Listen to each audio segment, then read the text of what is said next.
Abahlali baseDaveyton basothukile emva kokuhlasela kwemigewu engaziwayo nefike yavulela ngeRhulwa kwindawo yentselo.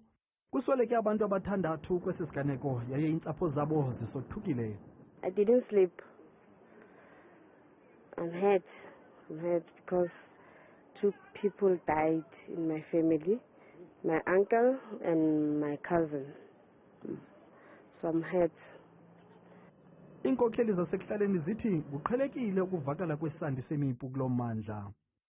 Engizokusho ukuthi kule ndawo yethu lo ekuhlaleni maqala kuba mnyama, it's very dangerous la abantu basaba ukuhamba.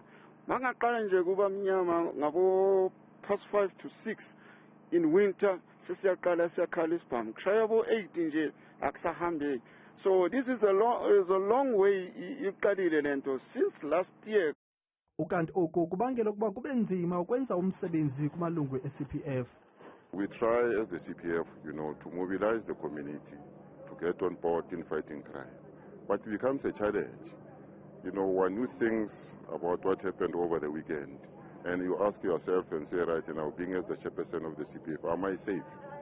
Because right now, we are pleading with the community to come forward in revealing, or giving information to the police. But it's a challenge. Amapolisa athi asakhangela isitya emnyameni njengoko abarhanelwa bengaziwa.